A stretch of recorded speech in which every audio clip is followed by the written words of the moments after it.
সম্মানিত মাসের মধ্যে একটি মাস, আল্লাহর পছন্দনীয় মাস, হজের মাসের মধ্যে একটি মাস। যেহেতু হজের মাহিনা চলতেছে, হজের মৌসুম চলতেছে, সেই জন্য আপনাদেরকে খানায়ে কাবা সংক্রান্ত কিছু কথাবার্তা শোনানোর প্রয়াস পাচ্ছি। আল্লাহ রাব্বুল আলামিন সূরাতুল বাকারাতে 125 নম্বর আয়াতে আল্লাহ রাব্বুল আলামিন ইরশাদ করছেন, ওয়া ইয জাআলনাল বাইতা মাসাবাতাল লিন-নাসি ওয়া আমনা। আল্লাহ রাব্বুল আলামিন ইরশাদ করছেন, হে রাসূল, হে প্যারা রাসূল, ওয়া ইয বামাআনা উযকুর, ইয়া রাসূলুল্লাহ স্মরণ করুন। আল্লাহর রাসূলকে আল্লাহ বলতেছেন স্মরণ করুন, মনে করুন। আমরা যখন কারোর সাথে কথা বলি, তাকে যখন বলি ভাই মনে করুন তো ওই সময়ের কথাটা, যখন আপনার সাথে আমার প্রথম দেখা হয়েছিল, তার মানে বোঝা যাচ্ছে ওই ঘটনাতে দুইজনই উপস্থিত ছিল। আপনি যাকে এই কথাটা বলতেছেন ভাই স্মরণ করুন, মনে করুন ওই সময়ের কথা, যেই দিন আপনার সাথে আমার প্রথম দেখা হয়েছে, তার মানে বোঝা যাচ্ছে এই ঘটনা যখন ঘটেছে আপনি যাকে বলতেছেন সেও সেখানে উপস্থিত ছিল। জোরে বলুন সুবহানাল্লাহ। আল্লাহর হাবিবকে আল্লাহ রাব্বুল আলামিন বলতেছেন, ইয়া রাসূলুল্লাহ স্মরণ করুন ওই সময়ের কথা, যখন আপনি ওই সময়ের কথা স্মরণ করুন যখন আমি এই ঘরকে সমাবেশ এবং সম্মেলন স্থল বানিয়েছি।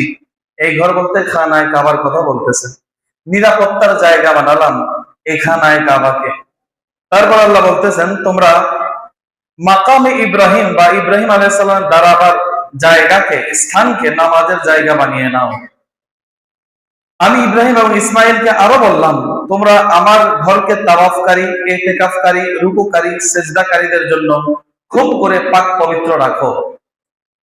এখানে কথা বলতেছে আল্লাহ ইব্রাহিম আলাইহিস সালামের সময়ের কথা।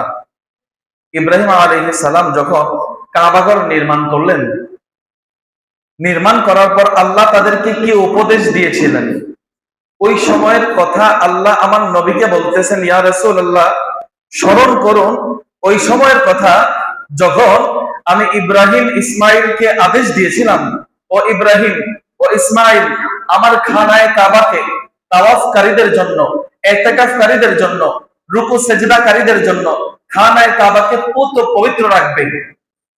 এটা কোন সময়ের কথা? হযরত ইব্রাহিম আলাইহিস সালামের সময়ের কথা। ইব্রাহিম আলাইহিস সালামকে আল্লাহ বলতেছেন, তার মানে বোঝা যাচ্ছে আল্লাহ ইব্রাহিম আলাইহিস সালামকে কি বলেছেন, কি বলেছেন ইব্রাহিম আলাইহিস সালামকে। ইব্রাহিম আলাইহিস সালামের জামানায়, ইব্রাহিম আলাইহিস সালামের সময়ে ওই কথা আমার আল্লাহর হাবিব আপনার আমার নবী জানেন। জোরে বলুন সুবহানাল্লাহ। ইব্রাহিম আলাইহিস সালামকে, ইব্রাহিম আলাইহিস সালামের সময়ে আল্লাহ তাকে কি বলেছেন ওই কথাও আমার নবী জানেন। সুবহানাল্লাহ বলতেন না? শুধু তাই নয়, আদম থেকে শুরু করে 1,00,000 মতান্তরে 2,24,000 নবী রাসূলগণ, প্রত্যেক নবী রাসূলগণের জামানায়, প্রত্যেক নবী রাসূলগণের যুগে আল্লাহর সাথে নবীদের কি কথোপকথন হয়েছে, ওই নবীদের জামানায় কি কি ঘটনা ঘটেছে, সমস্ত কিছু আল্লাহ রাব্বুল আলামিন আপনার আমার নবীকে আল্লাহর আওয়াজে দেখিয়েছেন। জোরে বলুন সুবহানাল্লাহ। জানিয়েছেন আল্লাহর হাবিব সমস্ত নবীদের ঘটনা, সমস্ত নবীদের যুগ, সমস্ত নবীদের সময়গুলি প্রত্যক্ষ দৃষ্টিতে দেখেছেন, আল্লাহ আমার নবীকে দেখিয়েছেন। এই জন্য আহলে সুন্নাত ওয়াল জামাতের একটা আকীদা আমরা বলে থাকি যে আমার নবীজি সমস্ত কিছু দেখেন। জোরে বলুন সুবহানাল্লাহ। এটা আমাদের বানানো কোনো কথা না, এটা আল্লাহ কোরআনে বলে দিয়েছেন, ইয়া রাসূলুল্লাহ উযকুর, আপনি স্মরণ করুন ওই সময়ের কথা। আমরা তো এখনের কথা বলি, আল্লাহ বলতেছে শুধু এখন নয়, আমার হাবিব দুনিয়াতে আসার আগে দুনিয়াতে কি কি ঘটনা ঘটেছে সব আমার হাবিব জানেন, দেখেছেন। জোরে বলুন সুবহানাল্লাহ। এখন তো আল্লাহর হাবিব দুনিয়াতে এসেছেন, এসে আবার দুনিয়া থেকে চলেও গিয়েছেন। এখনের ব্যাপারটা তো আলাদা। আল্লাহর হাবিব তো এখনের ব্যাপারে হাদিস শরীফে ঘোষণাই দিয়ে দিয়েছেন যে আল্লাহ রাব্বুল আলামিন আমার জন্য পৃথিবীকে সংকুচিত করে দিয়েছেন। পুরো পৃথিবীকে আমি আমার হাতের তালুর মধ্যে দেখতে পাই। জোরে বলুন সুবহানাল্লাহ। মুসলিম শরীফের হাদিস। তো কথা ওইদিকে নয়, আজকে আমার আলোচনা হলো আল্লাহ রাব্বুল আলামিনের কালামে পাকের সূরা বাকারার 125 নম্বর আয়াত নিয়ে। আল্লাহ বলতেছেন, ওয়া ইয জাআলনাল বাইতা মাসাবাতাল লিন-নাসি ওয়া আমনা, আমি আমার ঘরকে, আমার খানায় কাবাকে নিরাপদ স্থল বানিয়েছি, নিরাপদ জায়গা বানিয়েছি।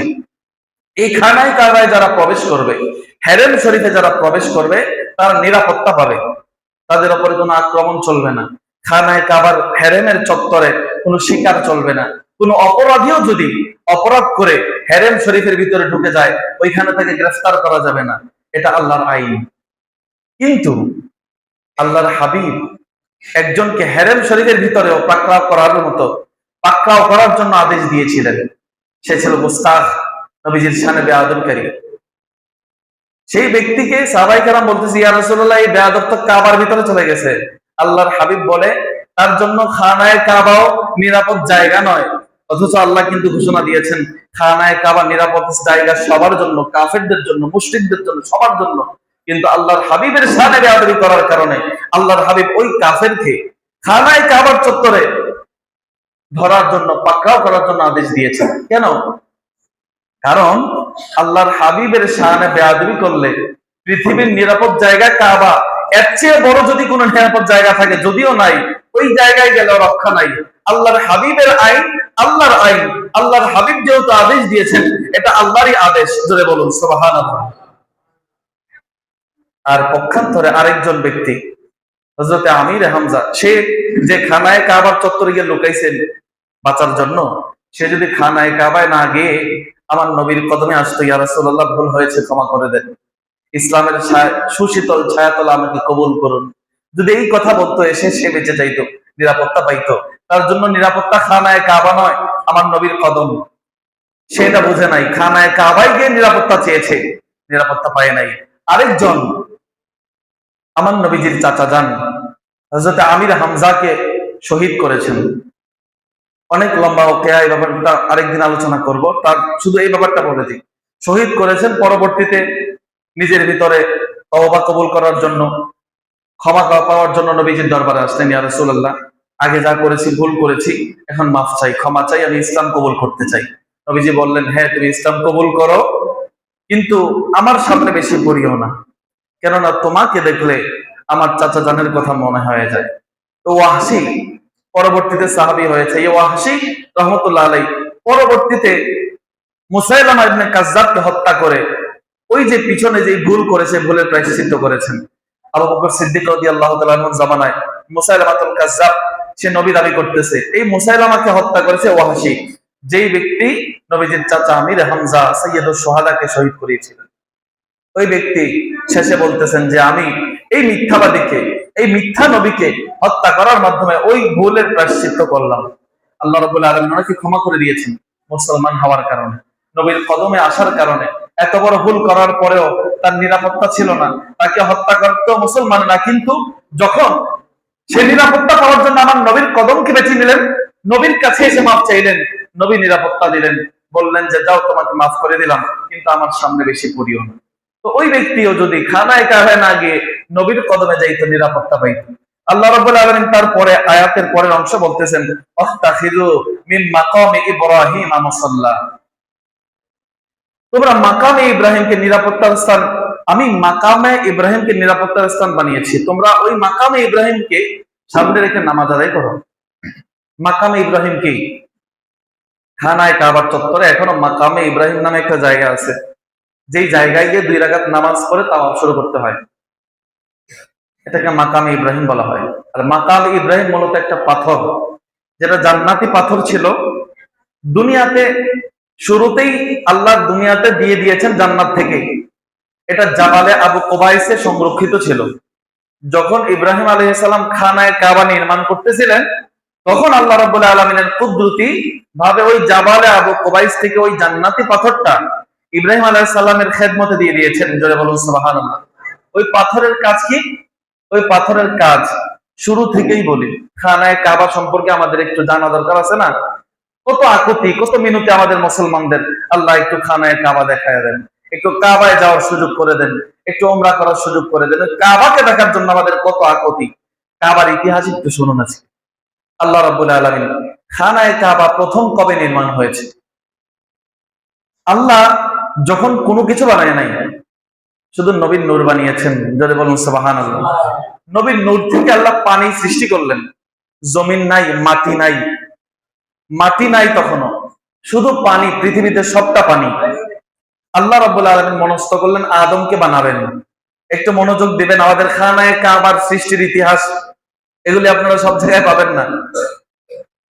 আল্লাহ রাব্বুল আলামিন যখন মনস্থ করলেন আদমকে বানাবেন, তখন আল্লাহ রাব্বুল আলামিন চিন্তা করলেন পৃথিবীতে সব পানি, আমার আদম বানাইলে আদম কই গিয়ে দাঁড়াবে? পানিতে তো তারা চলাফেরা করতে পারবে না, তখন পানির উপরে কিছু একটা বানাতে হবে। আল্লাহ রাব্বুল আলামিন জিবরাইলকে ডাক দিলেন, ও জিবরাইল যাও দুনিয়াতে গিয়ে এই পৃথিবীর মিডল যেই জায়গাটা, মধ্য যেই জায়গাটা, ওই জায়গাটা বের করো। জিবরাইল আমিন মাপলেন, মাপার পর পৃথিবীর যে মধ্য জায়গা, ওই জায়গাটা চিহ্নিত করলেন। চিহ্নিত করার পর আল্লাহ রাব্বুল আলামিন এই পানির মধ্যে দুইটা ঢেউয়ের সৃষ্টি করলেন।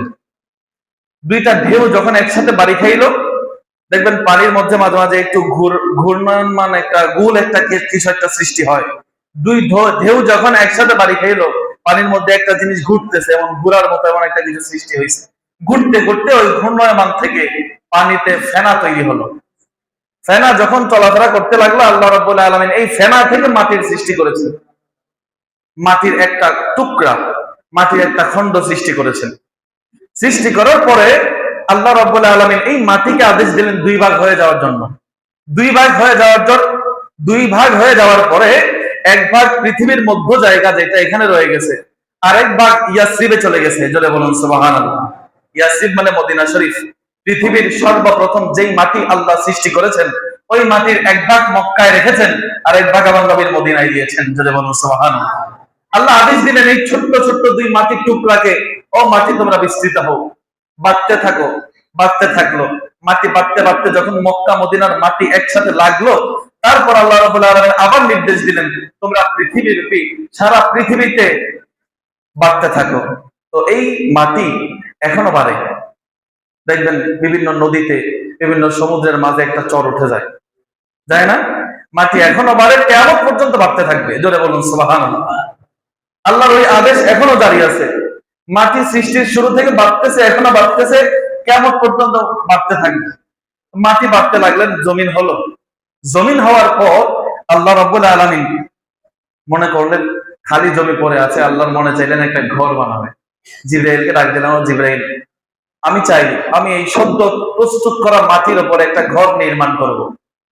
জিবরাইল আমিন ফেরেশতাদেরকে নিয়ে দুনিয়াতে আসলেন, এসে এই মাটির উপরে একটা ঘর নির্মাণ করলেন। এটাই খানায়ে কাবা, যেটা সর্বপ্রথম ফেরেশতারা আল্লাহর অর্ডার অনুযায়ী পৃথিবীর যে মধ্য জায়গার মধ্যে নির্মাণ করেছেন। জোরে বলুন সুবহানাল্লাহ। সর্বপ্রথম ফেরেশতারা। তারপর এর আরো অনেক বছর পরে আদমকে আল্লাহ দুনিয়াতে পাঠালেন। এই অনেক বছর যে মাঝে গ্যাপ ছিল, এই অনেক বছরের মধ্যে খানায়ে কাবাটা, অনেক বছর হইলে একটা বিল্ডিং নিশ্চিহ্ন হয়ে যায় না? মনে করেন এই মসজিদটা যদি এখানে 1000 বছর পর্যন্ত টিকে থাকবে না, তো 1000 বছর পরে কিন্তু মসজিদ এটা ভেঙে ভেঙে পড়ে নিশ্চিহ্ন হয়ে যাবে, ঠিক না? যদি খনন না করা হয়, পুনর্নির্মাণ না করা হয়, যত্ন না করা হয়। তো পৃথিবীতে যখন এত বছর যাবৎ খানায়ে কাবা পড়ে আছে, এত বছর পর আবার 2 থেকে 3000 বছর পর আদম আলাইহিস সালাম দুনিয়াতে আসছেন জান্নাত থেকে। আসার দের খানায়ে কাবা মিটে গেছে, মাটিতে ভেঙে পড়ে গেছে। আল্লাহ রাব্বুল আলামিন আদম দুনিয়াতে এসেই প্রথম আল্লাহর দরবারে আরজ করলেন, ওগো আল্লাহ, দুনিয়া চাই নাই, বলে নাই আল্লাহ জান্নাতে আমার বিবি হাওয়া ছিল, আমাকে হাওয়ার সাথে মিলাইয়া দেন। দুনিয়াতে আসার পর আল্লাহ রাব্বুল আলামিনের কাছে আদম, আমাদের আদি পিতা, আল্লাহর কাছে আরজ করছেন, ওগো আল্লাহ, আমি যখন জান্নাতে ছিলাম আমি দেখতাম আসমানে একটা ঘর আছে, বাইতুল মামুর। এই ঘরে আপনার ফেরেশতারা ইবাদত করে। আল্লাহ, আপনি তো আমাকে দুনিয়াতে পাঠিয়েছেন, দুনিয়াতে আমাকে একটা এমন ঘর বানায়া দেন যেই ঘরে আমি আপনার ইবাদত করব। জোরে বলুন সুবহানাল্লাহ। আদম নবী দুনিয়াতে এসে প্রথম ফরিয়াদ করতেছে আল্লাহর দরবারে, আল্লাহ একটা ঘর বানায়া দেন। জিবরাইলকে আল্লাহ বললেন, ও জিবরাইল, যাও আমার আদমের মন চায় একটা ঘরের, আমার জন্য, আমার ইবাদতের জন্য আমার একটা ঘর বানাই দিতে বলতেছে। যাও তুমি খানায়ে কাবার যে এরিয়া, যেই নকশা, এটা তুমি আদমকে দেখায় দিয়ে আসো। আদমকে দেখানোর দেন আদম আলাইহিস সালাম খানায়ে কাবা দ্বিতীয়বার নির্মাণ করলেন। তারপর আদম আলাইহিস সালামের পর হযরত শীশ আলাইহিস সালাম, আদম আলাইহিস সালামের ছেলে, উনিও নবী ছিলেন, উনিও তৃতীয়বার নির্মাণ করলেন, পুনর্নির্মাণ করলেন। যখন আদম আলাইহিস সালাম নির্মাণ করার পর আরো ১-১.৫ হাজার বছর চলে গেল, খানায়ে কাবা আবার ভাঙতে শুরু করলো। আবার শীশ আলাইহিস সালাম নির্মাণ করলেন, পুনর্নির্মাণ করলেন। শীশ আলাইহিস সালামের পরে হযরতে নূহ আলাইহিস সালামের জামানা।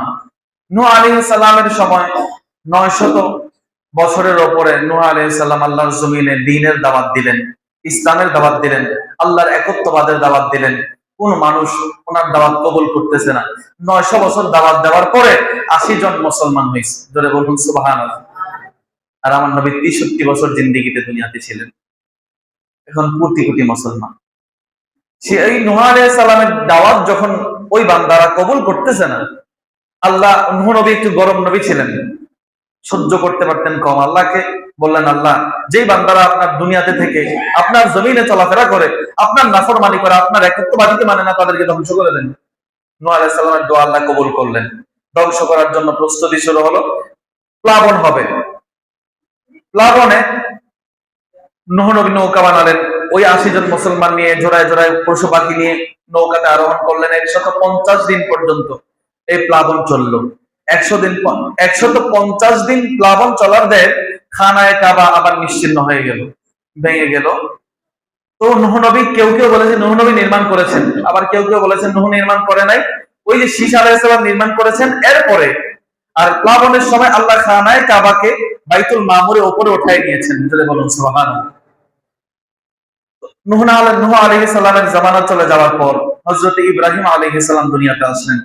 ইব্রাহিম আলাইহিস সালাম, এখানে অনেক লম্বা কথা, আমি সংক্ষিপ্ত করে বলতেছি। ইব্রাহিম আলাইহিস সালাম দুনিয়াতে আসার পর আল্লাহ রাব্বুল আলামিন ইব্রাহিম আলাইহিস সালামকে অর্ডার করলেন, ও ইব্রাহিম, তুমি আমার কাবা নির্মাণ করো। ইব্রাহিম আলাইহিস সালাম মক্কায় চলে গেলেন কাবা নির্মাণ করার জন্য। মক্কাতে হাজার হাজার পাহাড়, বিশাল এরিয়া, কোথায় খুঁজবে কাবাকে? কাবার চিহ্ন তো নাই তখন জমিনে। আল্লাহ রাব্বুল আলামিনকে ডাক দিয়ে বললেন, ওগো আল্লাহ, আপনি কাবা নির্মাণ করতে বলেছেন, এই কাবা নির্মাণ তো করবো ঠিক আছে, কিন্তু আপনার কাবার যে এরিয়া, এটা তো আমি জানি না, এটা কোথায় আছে, আপনি আমাকে বলে দেন। আল্লাহ বলতেছে, ইব্রাহিম, আমি আসমান থেকে একটা মেঘমালা পাঠাবো, এই মেঘমালার ছায়া মক্কার যে স্থানে পড়বে, এটাই খানায়ে কাবার এরিয়া। জোরে বলুন সুবহানাল্লাহ।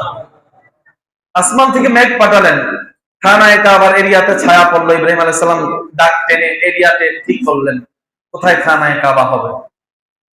খানায়ে কাবার কাজ শুরু করবেন। এখন ইব্রাহিম আলাইহিস সালাম আল্লাহকে ডাক দিয়ে বলে, ওগো আল্লাহ, খানায়ে কাবার কাজ করব আমি, কিন্তু আমি তো ইতিপূর্বে কোনো ঘরটর বানাই নাই, কিভাবে করব, কি করব, আপনি যদি আমাকে একটু বলে দিতেন। আর আপনার এই খানায়ে কাবাতে আমি কি পাথর ইউজ করব, কি দিয়ে খানায়ে কাবা নির্মাণ করব? আল্লাহ বলেন, পাথর দিয়ে বানাবা তো বানাবা। ও ইব্রাহিম, তুমি যেহেতু আমার রেজা চেয়েছো, আমি কি চাই, কিভাবে আমার খানায়ে কাবা হোক, এটা যেহেতু জানতে চেয়েছো, আমি তোমাকে বলি, আমার দুনিয়াতে 5টা পাহাড়ের পাথর দিয়ে খানায়ে কাবা বানাবা। জোরে বলুন সুবহানাল্লাহ। ১ নম্বরে যে পাহাড়ের কথা আল্লাহ বললেন, সেটা তুর পাহাড়। জোরে বলুন সুবহানাল্লাহ। ইব্রাহিম আলাইহিস সালাম মক্কায়, তুর পাহাড় মিশরে। ইব্রাহিম আলাইহিস সালাম বলেন, আল্লাহ, এটা কি বললেন? আমি মক্কা থেকে, মিশর থেকে পাথর এনে এনে কাবা শরীফ বানাতে বানাতে তো আমার দ্বারা সম্ভব না। তারপর আরেক পাহাড়ের কথা বললেন, জুদি পাহাড়। ওই নূহ আলাইহিস সালামের নৌকা যেই পাহাড়ে ঠেকেছিল, ১৫০ দিন পর যেই পাহাড়ে অবতরণ করেছিলেন নূহ আলাইহিস সালাম, সেই জুদি পাহাড়, ওইটাও অনেক দূরে মক্কা থেকে। ৩ নম্বরে একটা পাহাড়ের কথা বললেন, লেবানন পাহাড়। এটা লেবানন যে দেশ আছে, শহর আছে, ওই শহরে অবস্থিত। এই পাহাড়ের নামে এই শহরের নামকরণ করা হয়েছে। তারপর জর্ডানের জুতি পাহাড়, হেরা পর্বত, এই 5টা পাহাড়ের কথা বললেন। এই 5টা পাহাড়ের পাথর দিয়ে আল্লাহ খানায়ে কাবা নির্মাণ করার ইচ্ছা পোষণ করলেন। ইব্রাহিম আলাইহিস সালাম বললেন, আল্লাহ, এই 5 পাহাড় তো এক একটা এক এক জায়গায়, এগুলি থেকে পাথর এনে আনা তো আমার পক্ষে সম্ভব না, আমি কিভাবে কাজ করব? আল্লাহ বলতেছেন, ও ইব্রাহিম, আমি তো আদেশ করেছি, পাথর আনার দায়িত্ব তো আমি আল্লাহর, তুমি শুধু কাজ চালায়া যাইবা। জোরে বলুন সুবহানাল্লাহ। আল্লাহ আদেশ দিলেন, এই 5 পাহাড় 5 জায়গা থেকে আল্লাহর আদেশে পাথরগুলি উড়ে উড়ে খানায়ে কাবার সামনে চলে আসলো। জোরে বলুন সুবহানাল্লাহ। এবং ওই যে মাকামে ইব্রাহিম, যখন খনন করে কাজ শুরু করলেন, একটার উপর একটা করতে লাগলেন, আল্লাহ বলে দিয়েছেন, ও ইব্রাহিম, এতটুকু উঁচা করবা। ইব্রাহিম আলাইহিস সালাম তো এত উঁচা না, উনি হাত দিয়ে যতটুকু লাগাল পেয়েছে উনি নির্মাণ করেছেন। তারপর আল্লাহকে বলতেছেন, আল্লাহ, এরপরে কি হবে? আল্লাহ বলতেছেন তোমার জন্য আমি পাহাড় পাহাড় থেকে একটা জান্নাতি পাথর পাঠাবো, এই পাথর তোমার খেদমত করবে। তোমার যদি উপরে ওঠার ইচ্ছা হয়, উপরে ওঠার দরকার হয়, এই পাথর তোমাকে নিয়ে উপরে উঠবে। যদি নিচে নামার ইচ্ছা হয়, তোমাকে নিয়ে নিচে নামবে। জোরে বলুন সুবহানাল্লাহ। ওই পাথরের নামে মাকাম ইব্রাহিম, জান্নাতি পাথর। ওই পাথর, ওই পাথরে দাঁড়িয়ে ইব্রাহিম আলাইহিস সালাম খানায়ে কাবা নির্মাণ করেছেন। খানায়ে কাবা নির্মাণ করেছেন এই পাথর দাঁড়িয়ে। মনে চাইলে উপরে উঠতেন, নিচে নামতেন, লিফটের কাজ করতেন। অনেকে বলেছে লিফটের বাংলা, এই পৃথিবীতে বিজ্ঞানীরা যে লিফট আবিষ্কার করেছে, এই লিফটের থিওরি নিয়েছে ইব্রাহিম আলাইহিস সালামের মাকাম ইব্রাহিম এই পাথর থেকে। জোরে বলুন সুবহানাল্লাহ। ইব্রাহিম আলাইহিস সালাম খানায়ে কাবা বানালেন। বানানোর পর আল্লাহর দরবারে হাত উঠাই দিয়েছে, আল্লাহ রাব্বানা তাকাব্বাল মিন্না ইন্নাকা আনতাস সামিউল আলিম। আল্লাহ, জীবনে কোনোদিন ঘরটর বানাই নাই, আপনি আদেশ দিয়েছেন, চেষ্টা করেছি, কতটুকু হয়েছে আপনার মন মতো জানি না, কিন্তু যতটুকুই পারিছি আপনি কবুল করে নেন আমাদের পক্ষ থেকে। ইব্রাহিম আলাইহিস সালাম সাহায্য করেছিলেন ইসমাইল আলাইহিস সালাম। ইব্রাহিম আলাইহিস সালাম এর সন্তান ইসমাইল আলাইহিস সালামের বয়স তখন 11 বছর। এদিক সেদিক হতে পারে, 11 বছরের কথা কি রাওয়ায়াতে এসেছে। তো ইসমাইল আলাইহিস সালাম ছোট ইসমাইল ছোট ছোট পাথর এনে দিতেন বাবাকে, বাবা নির্মাণ করেছেন। নির্মাণ করার পর আল্লাহ রাব্বুল আলামিন ইব্রাহিমকে আদেশ দিলেন, ও ইব্রাহিম, তুমি জাবালে আবু কুবাইস পাহাড়ে যাও, গিয়ে মানুষদেরকে হজের জন্য আহ্বান করো, আজান দাও। এটা নামাজের আজান না, হজের আজান। ইব্রাহিম আলাইহিস সালাম পাহাড়ে গেলেন, গিয়ে বলতেছেন, আল্লাহ, আমি এখান থেকে আজান দিলে মক্কার মানুষ শুনবে সর্বোচ্চ, কিন্তু এই আজান সারা পৃথিবীর কানে কিভাবে পৌঁছাবে? আল্লাহ বলেন, ও ইব্রাহিম, তুমি এখানে থেকে হজের জন্য মানুষদেরকে আহ্বান করবা। তোমার ডাক মানুষের কাছে পৌঁছানোর দায়িত্ব আমি আল্লাহর। তুমি হাইয়া আলা তাওয়াফ বলবা, হাইয়া আলা তাওয়াফ বলবা, পশ্চিম দিক ফিরে, পূর্ব দিক ফিরে, উত্তর দিক, দক্ষিণ দিক ফিরে বলবা। তোমার ডাক যদিও মক্কার থেকে দূরে যাবে না, কিন্তু আমি আল্লাহ রাব্বুল আলামিন ওই সময়ে পৃথিবীর মধ্যে যত মানুষ অবস্থান করছে, যত মানুষ মায়ের গর্ভে আছে, যত মানুষ বাবার পিঠে আছে, যত মানুষ আরোহাতে আছে, এখনো দুনিয়াতে আসার কোনো নাম নিশানাও নাই, ওই সমস্ত বান্দাদের কানেও তুমি ইব্রাহিমের হাইয়া আলা তাওয়াফ ওই শব্দ পৌঁছাই দিব। ওই শব্দ পৌঁছাই দিয়েছেন আল্লাহ। দেওয়ার পর আল্লাহর বান্দারা যে যতবার ইব্রাহিম আলাইহিস সালামের ডাকে লাব্বাইক লাব্বাইক বলেছে, সে ততবার আল্লাহর খানায়ে কাবায় গিয়ে হজ করবেন। জোরে বলুন সুবহানাল্লাহ। আল্লাহ পৌঁছে দিয়েছেন সমস্ত মানুষের কানে, আপনার আমার কানেও এসেছে। আমরা তো মনে করি টাকা হইলে বুঝি হজ যাওয়া যায় না। অনেক কোটি কোটি টাকার মালিক আছে, হজ করতে পারে না, কিন্তু অনেক 1 টাকাও নাই, ফকির, রিকশা চালায়, এমন ব্যক্তি হজে যায়। এটা আল্লাহর মেহেরবানি। ওই ইব্রাহিম আলাইহিস সালাম ডেকেছিলেন, আর ওই ডাকে ওই রিকশাওয়ালা লাব্বাইক বলেছিলেন, এই জন্য ওই রিকশাওয়ালার হজ নসিব হয়েছে। যে যতবার বলেছে সে ততবার হজ করতে পারবে, খানায়ে কাবা জিয়ারত করতে পারবে। আল্লাহ আমাদের সকলকে কবুল করুক, সকলে বলুন আল্লাহুম্মা আমিন। ওই পাহাড়ে আরেকটা আদেশ দিয়েছেন ইব্রাহিম আলাইহিস সালামকে আল্লাহ, ও ইব্রাহিম, তুমি তো খানায়ে কাবা বানিয়েছো, খানায়ে কাবার চত্বরে দেখো তোমার পাথরের কিছু রাবিশ পড়ে আছে, কিছু বাকি অংশ নিচে পড়ে আছে, কিছু পাথর অবশিষ্ট রয়ে গেছে। যেই পাথরগুলি 5টা পাহাড় থেকে উড়ে উড়ে এসেছিল, ওই পাথর সবগুলি লাগে নাই, কিছু কিছু পাথর বেঁচে গেছে। এই পাথরগুলিকে ইব্রাহিম তুমি জাবালে আবু কুবাইস পাহাড়ে নাও, নিয়ে তোমার হাতে নিয়ে পশ্চিম দিকে ছুঁড়ে মারো, পশ্চিম দিকে ছুঁড়ে মারো, উত্তর দক্ষিণ পূর্বে ছুঁড়ে মারো, প্রত্যেক দিকে ছুঁড়ে মারো। তোমার এই পাথরগুলি পৃথিবীর আনাচে কানাচে পৌঁছে যাবে। ইব্রাহিম বলে, আল্লাহ, আমি ঢিল দিলে সর্বোচ্চ মক্কার এদিক সেদিক যাবে, এত দূরে কিভাবে যাবে? আল্লাহ বলেন, ইব্রাহিম, তুমি তো তোমার হাতে মারবা, ঢিল মারার দায়িত্ব তোমার, কিন্তু এগুলি পৃথিবীর আনাচে কানাচে প্রান্তে প্রান্তে পৌঁছে দেওয়ার দায়িত্ব আমার। যেই পাথরটা, এই পাথরগুলি পৃথিবীর যেই প্রান্তে গিয়ে একটা ছোট্ট পাথরের কণাও পড়বে, আল্লাহ রাব্বুল আলামিন ইব্রাহিমকে বলতেছিলেন, ও ইব্রাহিম, কিয়ামতের আগে হলেও তোমার ছোড়া পাথর থেকে আমার জমিনে যেই জায়গায় খানায়ে কাবা থেকে বেঁচে থাকা একটা পাথরের খণ্ড পড়েছে, ওই জায়গায় কিয়ামতের আগে হলেও আমি আল্লাহর নামে একটা মসজিদ হবে। জোরে বলুন সুবহানাল্লাহ। আমাদের এখানেও একটা পড়েছে, বিশেষ করে বাংলাদেশে অনেক বেশিই পড়ছে, এই জন্য মসজিদের পরিমাণ এত বেশি, ঠিক না? বিশেষ করে আমাদের বানসারামপুরে দেখেন না, এদিকে এরিয়াতে কত মসজিদ, কিছুক্ষণ পর পর মসজিদ। বাংলাদেশে কণার পরিমাণ একটু বেশিই পড়ছে। আল্লাহ রাব্বুল আলামিন ইব্রাহিম আলাইহিস সালামকে আদেশ দিলেন, এবং খানায়ে কাবা আরো কিছু নির্মাণ হয়েছে ইব্রাহিম আলাইহিস সালামের পরে।